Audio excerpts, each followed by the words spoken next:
ಯೋಗವನದ ಆತ್ಮೀಯರೇ ಮತ್ತು ಆಯುಷ್ ಟಿವಿ ವೀಕ್ಷಕರೇ, ಶ್ರೀ ಸಿದ್ಧಲಿಂಗೇಶ್ವರ ಯೋಗವನ ಬೆಟ್ಟ ಅರ್ಪಿಸುವ ವನಮೂಲಿಕೆ ಕಾರ್ಯಕ್ರಮ ಪ್ರತಿ ಸೋಮವಾರ ಮತ್ತು ಶುಕ್ರವಾರ ಬೆಳಗ್ಗೆ 11:30ರಿಂದ 12:30ರವರೆಗೆ ವೀಕ್ಷಿಸಿ. ನೇರ ಪ್ರಸಾರದಲ್ಲಿ ನಿಮ್ಮ ಅನಿಸಿಕೆ ಹಾಗೂ ಅಭಿಪ್ರಾಯಗಳನ್ನು ನಮಗೆ ತಿಳಿಸಿ ಮತ್ತು ಕಾರ್ಯಕ್ರಮದ ಉಪಯೋಗವನ್ನು ಪಡೆದುಕೊಳ್ಳಿ. ಕಡಿಮೆ ಪ್ರಮಾಣದ ಊಟ ಅಂತ ಹೇಳಿದ್ರೆ ನಾನೊಂದು ರಾಗಿ ದೋಸೆಯನ್ನ ಮಾಡ್ತಾ ಇದ್ದೀನಿ. ಈ ರಾಗಿ ದೋಸೆ ಒಂದು ನಿಮ್ಮ ಕಾರ್ಬೋಹೈಡ್ರೇಟ್ಸ್ ಅಂದ್ರೆ ಧಾನ್ಯಗಳ ಊಟ ಆಗುತ್ತೆ.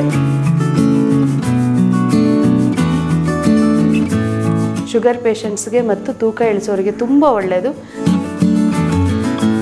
ಹಲವಾರು ಕಾಯಿಲೆಗಳನ್ನು ಗುಣಪಡಿಸ್ಕೊಳ್ತೀರಾ. ಮಧುಮೇಹ ಇರ್ಬೋದು, BP, ಥೈರಾಯ್ಡ್ ಮತ್ತು ಹಾಗೆ ರಕ್ತದ ದೋಷಗಳಿರ್ಬೋದು. ನಮಸ್ಕಾರ ವೀಕ್ಷಕರೇ, ಅಡುಗೆ ಮನೆ ವೈದ್ಯ ಕಾರ್ಯಕ್ರಮಕ್ಕೆ ತಮಗೆಲ್ಲರಿಗೂ ಆತ್ಮೀಯವಾದಂಥ ಸ್ವಾಗತ. ಇಲ್ಲಿವರೆಗೂ ಸಾಕಷ್ಟು ಕಷಾಯಗಳು, ಜ್ಯೂಸ್ಗಳು ಮತ್ತು ಸಲಾಡ್ಗಳು, ತರಕಾರಿ ಪಲ್ಯಗಳು ಹೇಗೆಲ್ಲ ಬಳಸಬೇಕು, ಹೇಗೆ ಮಾಡಬೇಕು, ಈಸಿ ಮೆಥಡಲ್ಲಿ ಹೇಗೆಲ್ಲ ನಿಮ್ಮ ಕಡಿಮೆ ಟೈಮ್ಗಳಲ್ಲಿ ಹೇಗೆ ಮಾಡ್ಕೊಳ್ಳೋದಂತೆಲ್ಲ ನಾನು ಹೇಳ್ಕೊಟ್ಟಿದ್ದೆ. ಈಗ ಇವತ್ತಿನ ಸಂಚಿಕೆಯಲ್ಲಿ ಒಂದು ಕಂಪ್ಲೀಟ್ ಫುಡ್, ನೀವು ಒಂದು ಹೊತ್ತಿನ ಊಟವನ್ನು ಹೇಗೆ ತಗೊಳ್ಬೇಕು, ಆ ಒಂದು ಊಟದಲ್ಲಿ ಏನೆಲ್ಲ ಇಟ್ಕೊಳ್ಬೇಕು, ಇದನ್ನು ಸಾಮಾನ್ಯ ನಾನು ಬರೀ ಬಾಯಿ ಮಾತಲ್ಲಿ ಹೇಳ್ತಾ ಇದ್ದೆ. ನಿಮ್ಮ ಪ್ರತಿ ಊಟದಲ್ಲೂ ಒಂದು ತರಕಾರಿ ಪಲ್ಯ ಇರಲಿ, ಒಂದಷ್ಟು ಹಸಿ ತರಕಾರಿಗಳನ್ನು ಇಟ್ಕೊಳ್ಳಿ, ಮೊಳಕೆ ಕಾಳುಗಳನ್ನು ಇಟ್ಕೊಳ್ಳಿ, ಹಣ್ಣುಗಳನ್ನು ಇಟ್ಕೊಳ್ಳಿ, ಆಮೇಲೆ ಸ್ವಲ್ಪ ಊಟವನ್ನು ಇಟ್ಕೊಳ್ಳಿ. ಆಗ ನಿಮಗೆ ಕಂಪ್ಲೀಟ್ ಒಂದು ನ್ಯೂಟ್ರಿಷನ್ಸ್ ಅಂದರೆ ಪೌಷ್ಟಿಕಾಂಶ ಇರ್ತಕ್ಕಂಥ ಒಂದು ಆಹಾರ ನಿಮ್ಮ ದೇಹಕ್ಕೆ ಸಿಗುತ್ತೆ. ಸೊ ಆ ಥರದ ಆಹಾರವನ್ನು ಪ್ರತಿನಿತ್ಯ ಬಳಸೋದ್ರಿಂದ ಹಲವಾರು ಕಾಯಿಲೆಗಳನ್ನು ಗುಣಪಡಿಸ್ಕೊಳ್ತೀರಾ. ಮಧುಮೇಹ ಇರ್ಬೋದು, BP, ಥೈರಾಯ್ಡ್ ಮತ್ತು ಹಾಗೆ ರಕ್ತದ ದೋಷಗಳಿರ್ಬೋದು, ರಕ್ತ ಸಂಚಲನದ ಸಮಸ್ಯೆಗಳಿರ್ಬೋದು, ಮತ್ತು ದೇಹ ತೂಕ ಜಾಸ್ತಿ ಆಗಿರೋರಿರ್ಬೋದು, ಎಲ್ಲರಿಗೂ ಗ್ಯಾಸ್ಟ್ರಿಕ್ ಸಮಸ್ಯೆ, ಹೊಟ್ಟೆ ಉರಿ, ಯಾವುದೇ ಊಟ ತೊಗೊಂಡ್ರೂ ನನಗೆ ಜೀರ್ಣ ಮಾಡೋದು ಕಷ್ಟ ಅಂತ ಅನಿಸೋದು, ಏರುಸಿರು ಬರೋವಂಥದ್ದು, ನಡೆದಾಡಿದ್ರೆ ಮೈ ಭಾರ ಅನಿಸೋವಂಥದ್ದು, ಈ ಥರದ್ದು ಯಾವುದೇ ಅನಾಹುತ ಸಮಸ್ಯೆಗಳಿದ್ದರೂ ಕೂಡ, ಜೊತೆಗೆ ಆರ್ಥ್ರೈಟಿಸು ಕೂಡ ಈ ರೀತಿಯ ಊಟ ತುಂಬ ಉತ್ತಮವಾದದ್ದು. ಸೊ ಜಾಯಿಂಟ್ ಪೇನ್ಗಳನ್ನು ಕಡಿಮೆ ಮಾಡುತ್ತೆ.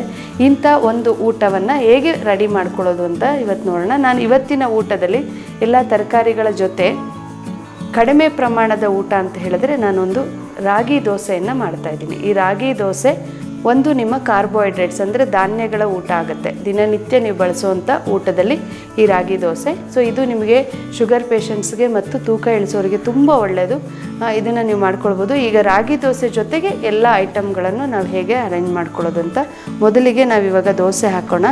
ರಾಗಿ ನೀವು ಮಿಲ್ ಮಾಡಿಸೋವಾಗಲೇ, ರಾಗಿನ ಪೌಡರ್ ಮಾಡ್ಕೊಳ್ಳೋವಾಗಲೇ ಆ ರಾಗಿಯಲ್ಲಿ ಸ್ವಲ್ಪ ಸಿರಿಧಾನ್ಯಗಳನ್ನು ಆ್ಯಡ್ ಮಾಡ್ಕೊಳ್ಳಿ. ಬರೀ ರಾಗಿಯನ್ನೇ ಬಳಸೋದು ಅಷ್ಟು ಆರೋಗ್ಯಕ್ಕೆ ಉತ್ತಮವಾಗಿ ಅಂತ ಅಂದ್ಕೊಳ್ಳೋದಕ್ಕಿಂತ ಅದಕ್ಕೆ ಸ್ವಲ್ಪ ಧಾನ್ಯಗಳನ್ನು ಸೇರಿಸಿದ್ರೆ ಒಳ್ಳೆಯದು. ಇದಕ್ಕೀಗ ನಾನು ರಾಗಿ ಜೊತೆಗೆ ಸಿರಿಧಾನ್ಯಗಳನ್ನು ಆ್ಯಡ್ ಮಾಡ್ಕೊಂಡಿದ್ದೀನಿ. ಅದ್ರ ಜೊತೆಗೆ ಮೆಂತ್ಯವನ್ನು ಆ್ಯಡ್ ಮಾಡ್ಕೊಂಡಿದ್ದೀವಿ. ಸಿರಿಧಾನ್ಯಗಳ ಜೊತೆ ಮೆಂತ್ಯ ಇದೆ. ಎಲ್ಲವನ್ನು ಸೇರಿಸಿ ಪೌಡರ್ ಮಾಡಿರ್ತಕ್ಕಂಥದ್ದು. ಇದು ರುಚಿ ಕೂಡ ಚೆನ್ನಾಗಿರುತ್ತೆ. ಮೆಂತ್ಯನ ಸ್ವಲ್ಪ ಬೆಚ್ಚಗೆ ಮಾಡಿ ಹಾಕ್ಕೊಳ್ಬೇಕು. ರಾಗಿ ಮತ್ತು ಎಲ್ಲ ರೀತಿಯ ಸಿರಿಧಾನ್ಯಗಳು ಹಾಗೂ ಮೆಂತ್ಯ ಸೇರಿದೆ. ರಾಗಿ ಪ್ರಮಾಣ ಜಾಸ್ತಿ ಇರುತ್ತೆ ಇದರಲ್ಲಿ, ಅದನ್ನು ಸ್ವಲ್ಪ ಪ್ರಮಾಣದಲ್ಲಿ ಹಾಕ್ಕೊಂಡಿರ್ತೀವಿ. ಅದನ್ನು ಈಗ ನಾನು ಕಲಸಿಟ್ಕೊಂಡು ಉಪ್ಪು ಮತ್ತು ನೀರನ್ನು ಹಾಕಿ ಕಲಸಿ 1 ಗಂಟೆಗಳ ಕಾಲ ಅದನ್ನು ಬಿಟ್ಟಿದ್ದೆ. ಯಾಕಂದರೆ ದೋಸೆ ಚೆನ್ನಾಗಿ ಬರಲಿ ಅಂತ 1 ಅವರ್ ಮುಂಚೆ ಕಲಿಸ್ಕೊಂಡ್ರೆ ಸಾಕು. ಈ ಒಂದು ಕನ್ಸಿಸ್ಟೆನ್ಸಿಯಲ್ಲಿ ಕಲಿಸ್ಕೊಳ್ಳಿ. ಈಗ ನಾನು ದೋಸೆ ಹಾಕ್ತಾಯಿದ್ದೀನಿ. ಸೊ ರಾಗಿ ದೋಸೆ ಯಾರಿಗೆ ಇಷ್ಟ ಆಗಲ್ಲ ಅವರೆಲ್ಲ ಈ ಥರ ನೀವು ಸಿರಿಧಾನ್ಯ ಮತ್ತು ಮೆಂತ್ಯ ಸೇರಿಸಿ ಮಾಡಿದ್ರೆ ರುಚಿನೂ ಚೆನ್ನಾಗಿರುತ್ತೆ, ತಿನ್ನಲಿಕ್ಕೂ ಚೆನ್ನಾಗಿ ಬರುತ್ತೆ, ತೆಳ್ಳಗೆ ಬರುತ್ತೆ. ನೋಡಿ, ರಾಗಿ ದೋಸೆ ಅಂತ ಅನಿಸೋದೇ ಇಲ್ಲ ನಿಮಗೆ, ಎಷ್ಟು ತೆಳ್ಳಗೆ ನೀಟಾಗಿ. ಕೆಲವು ಸರಿ ಬರೀ ರಾಗಿ ಹಿಟ್ಟಲ್ಲಿ ನೀವು ಮಾಡಿದ್ರೆ ಇದು ಚೆನ್ನಾಗೇ ಬರೋದಿಲ್ಲ.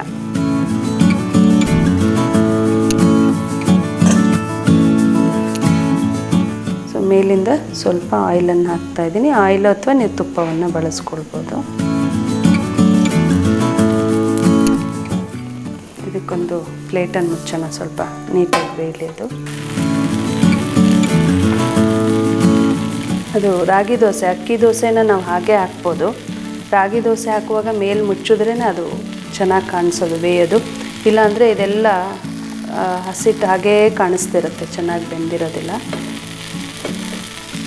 ಮತ್ತು ರಾಗಿ ದೋಸೆ ಬೇಯೋದು ಕೂಡ ಸ್ವಲ್ಪ ನಿಧಾನ ಆಗುತ್ತೆ. ಬೇಗ ತೆಗಿಲಿಕ್ಕೆ ಹೋದರೆ ಅದು ಚೆನ್ನಾಗಿ ಬರಲ್ಲ. ರೋಸ್ಟ್ ಆಗಿರೋಂಗೆ ಇರಬೇಕು, ಆವಾಗಲೇ ಟೇಸ್ಟ್ ಅದಕ್ಕೆ. ಇನ್ನು ಬೆಂದಿಲ್ಲ.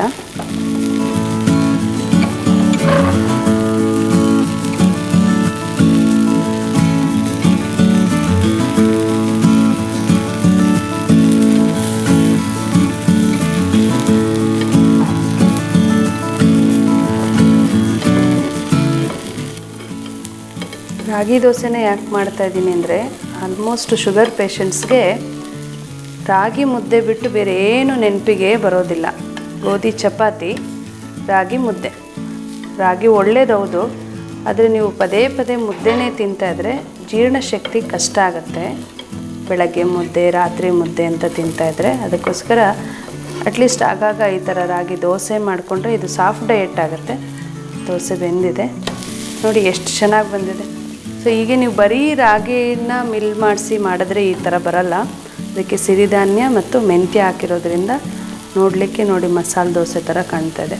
ಸ್ವಲ್ಪ ಪೇಷನ್ಸ್ ಇಟ್ಕೊಂಡು ಬೇಯಿಸ್ಬೇಕು, ಆ ಥರ ಬೀಳಬಾರ್ದು. ಚೆನ್ನಾಗಿ ಬರುತ್ತೆ ದೋಸೆ.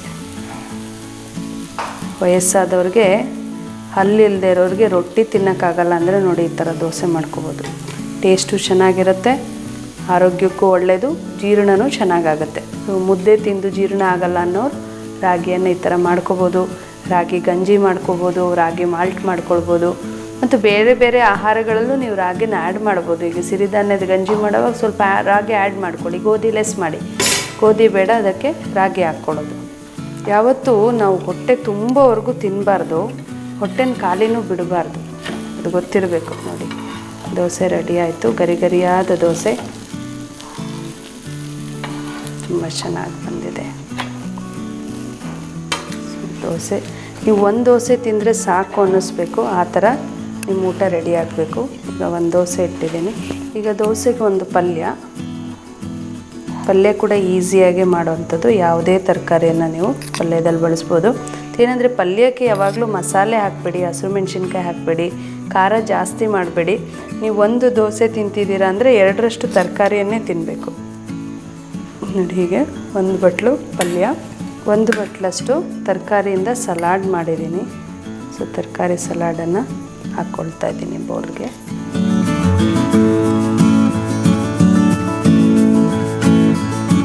ನಿಮ್ಮ ಹೊಟ್ಟೆಗೆ ಎಷ್ಟು ಊಟ ಬೇಕೋ ಅದನ್ನು ನೀವು ಡಿವೈಡ್ ಮಾಡ್ಕೋಬೇಕು. ಡಿವೈಡೆಡ್ ಒಂದು 4 ಟೈಮ್ಸ್ ಡಿವೈಡ್ ಆಗಬೇಕು, ಆವಾಗಲೇ ನಿಮಗೆ ಗೊತ್ತಾಗುತ್ತೆ. ಈಗ ನೀವು 4 ದೋಸೆ ತಿಂತೀರಾ ಅಂದರೆ 1 ದೋಸೆ ತಿಂದರೆ ಇನ್ನೊಂದು ದೋಸೆಯಷ್ಟು ಪಲ್ಯ ಇರಬೇಕು, ಮತ್ತೊಂದು ದೋಸೆಯಷ್ಟು ಸಲಾಡ್ ಇರಬೇಕು. ಜೊತೆಗೆ ನಾನು ಪದೇ ಪದೇ ಹೇಳ್ತಿರ್ತೀನಿ ನಿಮಗೆ, ಮೊಳಕೆ ಕಾಳುಗಳನ್ನು ಊಟದಲ್ಲಿ ಬಳಸಿ ಅಂತ ಹೇಳಿ. ಸೊ ಮೊಳಕೆ ಕಾಳು ಸಲಾಡ್ ಮಾಡಿದ್ದೀನಿ. ಎಲ್ಲವನ್ನೂ ಮಾಡೋಕ್ಕಾಗಿಲ್ಲ ಅಂದರೆ ಅಟ್ಲೀಸ್ಟ್ 2 ಆದರೂ ಇರಬೇಕು ನಿಮ್ಮ ಊಟದ ಪ್ಲೇಟಲ್ಲಿ. ಸರಿ, ಮೊಳಕೆ ಕಾಳನ್ನು ಸಲಾಡ್ ಮಾಡಿದೆ. ಇದು ನಿಮಗೆ ಸೈಡ್ಸ್. ಯಾರೆಲ್ಲ ಬಜ್ಜಿ, ಬೋಂಡಾ, ಚಿಪ್ಸು, ಮಿಕ್ಸರ್ಸ್ ಅಂತ ತಿಂತಿರಲ್ಲ, ಸೊ ಈ ಥರ ಅಭ್ಯಾಸ ಮಾಡಿ. ಹಣ್ಣುಗಳಿಂದ ಸಲಾಡನ್ನು ಮಾಡಿದ್ದೀನಿ. ಸೊ ಇದು ಶುಗರ್ ಪೇಷಂಟ್ಗೂ ತುಂಬ ಒಳ್ಳೆಯದು. ನೋಡಿ ಹಣ್ಣುಗಳು ಎಲ್ಲ ಮಿಕ್ಸ್ ಫ್ರೂಟ್ಸಿಂದ ಸಲಾಡ್ ಮಾಡಿದೆ. ಸೊ ಶುಗರ್ ಪೇಷಂಟ್ಸ್ಗೆ ಡಾಕ್ಟ್ರ್ ಹೇಳ್ತಾರೆ ಹಣ್ಣೇ ತಿನ್ನಬೇಡಿ ಅಂತ. ಆದರೆ ನಾನು ಹೇಳ್ತೀನಿ 1 ಬಟ್ಲಷ್ಟು ಎಲ್ಲ ಸೀಸನ್ ಹಣ್ಣನ್ನು ನೀವು ತಿನ್ಬೋದು. ನೋಡಿ ಇದರಲ್ಲಿ ಬಾಳೆಹಣ್ಣು ಕೂಡ ಇದೆ, ಕಲ್ಲಂಗಡಿ ಹಣ್ಣಿದೆ, ಎಲ್ಲ ಹಣ್ಣುಗಳನ್ನು ಹಾಕಿದ್ದೀನಿ. ಯಾವುದೇ ಕಾರಣಕ್ಕೂ ಶುಗರ್ ಸಮಸ್ಯೆ ಜಾಸ್ತಿ ಆಗೋದಿಲ್ಲ. ಸೊ ಇಷ್ಟು ನಿಮ್ಮ ಪ್ರತಿ ಊಟದಲ್ಲೂ ಹಣ್ಣನ್ನು ಬಳಸ್ಕೊಳ್ಬೋದು. ಸೊ ಇದಕ್ಕೆ ಶುಗರ್ ಇರೋರು ತುಪ್ಪ ಕೂಡ ತಿನ್ನೋದಿಲ್ಲ. ನಾನು ತುಪ್ಪ ಬಳಸ್ತಾ ಇದ್ದೀನಿ. ದೋಸೆ ಮೇಲೆ ತುಪ್ಪವನ್ನು ಹಾಕ್ತಾಯಿದ್ದೀನಿ.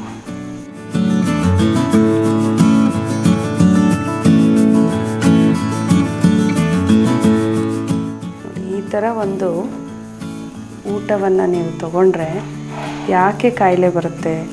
1 ದೋಸೆ ತಿಂತಾ ಇದ್ದೀರಾ, 1 ಬಟ್ಲು ಪಲ್ಯ ಇದೆ, 1 ಬಟ್ಲು ಹಸಿ ತರಕಾರಿ ಸಲಾಡ್ ಇದೆ, ಮೊಳಕೆ ಕಾಳು ಸಲಾಡ್ ಇದೆ, ಫ್ರೂಟ್ಸ್ ಇದೆ.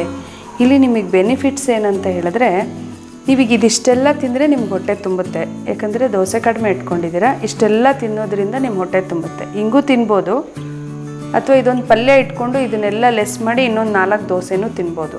ಹೊಟ್ಟೆ ತುಂಬುತ್ತೆ ಎರಡಕ್ಕೂ. ಆದರೆ ಪ್ರಯೋಜನ ಏನು?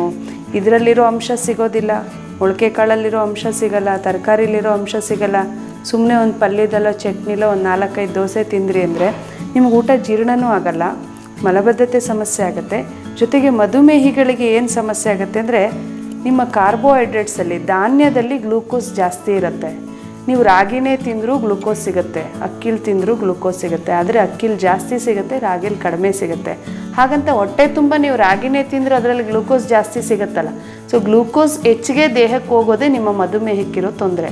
ಹಾಗಾಗಿ ಗ್ಲೂಕೋಸ್ ಇರೋ ಅಂಶ ಧಾನ್ಯಗಳು, ಅದನ್ನು ಕಡಿಮೆ ಮಾಡೋಣ, ತರಕಾರಿಗಳನ್ನು ಜಾಸ್ತಿ ಕೊಡೋಣ. ಈಗ ನೀವು ಒಂದು ಬಟ್ಲು ಹಣ್ಣು ತಿಂದರೂ ನಿಮಗೆ ತೊಂದರೆ ಇಲ್ಲ, ಯಾಕೆಂದರೆ ನಿಮ್ಮ ಧಾನ್ಯದಲ್ಲಿರೋ ಗ್ಲೂಕೋಸ್ ನಾವು ಕಡಿಮೆ ಮಾಡಿದ್ದೀವಿ, ಕಾಲು ಭಾಗಕ್ಕೆ ತಂದು ನಿಲ್ಲಿಸಿದ್ದೀವಿ. 1% ಅಂದರೆ 100% ನಿಮ್ಮ ಊಟದಲ್ಲಿ 25 ಭಾಗ ಮಾತ್ರ ಗ್ಲೂಕೋಸ್ ಹೋಗ್ತಾ ಇದೆ, ಇನ್ನು 75 ಭಾಗ ನಿಮಗೆ ಇಲ್ಲಿ ಯಾವುದೂ ಗ್ಲೂಕೋಸ್ ಹೋಗ್ತಾ ಇಲ್ಲ ಬಾಡಿಗೆ. ಇದೆಲ್ಲವೂ ಬಂದು ನಿಮ್ಮ ಇನ್ಸುಲಿನ್ ಪ್ರೊಡ್ಯೂಸ್ ಮಾಡುವಂಥ ಆಹಾರಗಳು. ಸೊ ಇನ್ಸುಲಿನ್ ಪ್ರೊಡ್ಯೂಸ್ ಮಾಡಲಿಕ್ಕೆ ಹಣ್ಣು ಕೂಡ ಉಪಯುಕ್ತವಾಗಿರುತ್ತೆ. ಜೊತೆಗೆ ನಿಮ್ಗೆ ಎನರ್ಜಿ, ಸ್ಟ್ರೆಂತ್. ಇವಾಗ ಶುಗರ್ ಪೇಷಂಟ್ಸ್ ಮಾತ್ರೆ ನುಂಗ್ತಿರ್ತೀರ, ರೀಡಿಂಗ್ ನಾರ್ಮಲ್ಲೇ ಇದೆ ಅನ್ನತ್ತೆ, ಆದರೂ ಸುಸ್ತಿರುತ್ತೆ, ಆದರೂ ಪಾದ ಉರಿ ಇರುತ್ತೆ, ಮೈ ಉರಿ ಇರುತ್ತೆ, ಯೂರಿನ್ ಪಾಸ್ ಮಾಡೋಕ್ಕಾಗಲ್ಲ, ಸೊ ಪೈಲ್ಸ್ ಪ್ರಾಬ್ಲಮ್ ಬಂದಿರುತ್ತೆ. ಇದಕ್ಕೆಲ್ಲ ಕಾರಣ ಏನಂದರೆ ನೀವು ತಿನ್ನೋ ಗೋಧಿ ರಾಗಿ 3 ಹೊತ್ತು ಊಟದಲ್ಲಿ ಇದನ್ನು ಬಳಸ್ತಾ ಇದ್ದರೆ ಆ ತೊಂದರೆ ಬರುತ್ತೆ. ಸೊ ಹಾಗಾಗಿ ಇದನ್ನು ಬಿಡೋದು ಬೇಡ. ಕಾಲು ಭಾಗ ಊಟ ರಾಗಿಯ ಅಂಶ ಇದ್ದರೆ ಇನ್ನು 3/4 ಭಾಗ ಊಟದಲ್ಲಿ ನಾವು ನ್ಯೂಟ್ರಿಷನನ್ನು ಕೊಟ್ಟಿದ್ದೀವಿ. ಈ ರೀತಿಯ ಆಹಾರವನ್ನು ಬೆಳಗ್ಗೆ, ಮಧ್ಯಾಹ್ನ, ರಾತ್ರಿ 3 ಹೊತ್ತು ನೀವು ಅಭ್ಯಾಸ ಮಾಡಬೇಕು. ಈ ದೋಸೆ ಜಾಗದಲ್ಲಿ ಬೇರೆ ಏನಾದರೂ ನೀವು ಬಳಸ್ಬೋದು. ದೋಸೆ ಜಾಗದಲ್ಲಿ ಬೆಳಗ್ಗೆ ಟಿಫನ್ನಿಗೆ ದೋಸೆ ತಿಂದಿದ್ದೀರ, ಮಧ್ಯಾಹ್ನ ಸ್ವಲ್ಪ ರೈಸ್ ತಿನ್ಬೋದು, ಆ ರೈಸಿಗೆ ಸ್ವಲ್ಪ ಮಜ್ಜಿಗೆ ಹಾಕ್ಕೊಂಡು ಊಟ ಮಾಡ್ಬೋದು, ಸಾಂಬಾರು ಹಾಕ್ಕೊಂಡು ಊಟ ಮಾಡ್ಬೋದು. ಅದೇ ರಾತ್ರಿ ಊಟಕ್ಕೆ ಬಂದಾಗ ಮತ್ತಿನ್ನೇನಾದರೂ ಬಳಸ್ಕೊಳ್ಬೋದು. ಸೊ ಹಾಗೆ ನಿಮ್ಮ ಆಹಾರ, ಧಾನ್ಯಗಳ ಆಹಾರವನ್ನು ಸಂಪೂರ್ಣವಾಗಿ ಕಡಿಮೆ ಮಾಡಿಕೊಂಡು ಇನ್ನು ತರಕಾರಿಗಳ ಆಹಾರವನ್ನು ಹೆಚ್ಚಿಗೆ ಮಾಡಿದಾಗ ನಿಮ್ಮ ಎಲ್ಲ ಕಾಯಿಲೆಗಳು ಕೂಡ ಗುಣ ಆಗಲಿಕ್ಕೆ ಒಂದು ಒಳ್ಳೆ ದಾರಿ ಸಿಕ್ಕಂತೆ. ಸೊ ಈ ಒಂದು ರೀತಿಯ ಆಹಾರವನ್ನು ತಾವು ರೆಡಿ ಮಾಡ್ಕೊಳ್ಳಿ ದಿನನಿತ್ಯ. ನೋಡಿ ನಿಮ್ಮ ಶುಗರ್ ಎಷ್ಟು ಬೇಗ ಕಂಟ್ರೋಲಿಗೆ ಬರುತ್ತೆ. ಇನ್ಸುಲಿನ್ ಪೇಷಂಟ್ ಇರಲಿ, ಮಾತ್ರೆ ನುಂಗ್ತಾ ಇರಲಿ, ಕಂಟ್ರೋಲಿಗೆ ಬರುತ್ತೆ. ಯಾರೆಲ್ಲ ತೂಕ ಜಾಸ್ತಿ ಇರೋರು ಒದ್ದಾಡ್ತಿದ್ದೀರ ಕಡಿಮೆ ಮಾಡೋಕ್ಕೆ, ಸೊ ಅವ್ರ ತೂಕ ಕೂಡ ಬೇಗ ಇಳಿಯುತ್ತೆ ಈ ರೀತಿಯ ಆಹಾರ ತಗೊಳ್ಳೋದ್ರಿಂದ. ಸೊ ಇನ್ನೂ ಹೆಚ್ಚಿನ ಡಿಶಸ್ಗಳೊಂದಿಗೆ ನಾನು ನಿಮ್ಮ ಜೊತೆ ಬರ್ತೀನಿ. ಇದೇ ರೀತಿ ನಮ್ಮ ಕಾರ್ಯಕ್ರಮವನ್ನು ವೀಕ್ಷಿಸ್ತಾ ಇರಿ, ಫಾಲೋ ಮಾಡ್ತಾ ಇರಿ, ನಿಮ್ಮ ಜೀವನದಲ್ಲೂ ಅಳವಡಿಸ್ಕೊಳ್ತಾ ಇರಿ, ನಿಮ್ಮ ಆರೋಗ್ಯವನ್ನು ಸುಧಾರಿಸ್ಕೊಳ್ತಾ ಇರಿ. ಜೊತೆಗೆ ನಿಮಗೆ ಆದಂಥ ಉತ್ತಮ ಅನುಭವಗಳನ್ನು ಕಮೆಂಟ್ಸ್ ಬಾಕ್ಸಲ್ಲಿ ತಿಳಿಸ್ತಾ ಇರಿ. ಸೊ ಹಲವಾರು ಜನರಿಗೆ ಇದೊಂದು ಉಪಯೋಗವಾಗುತ್ತೆ. ನಮಸ್ಕಾರ.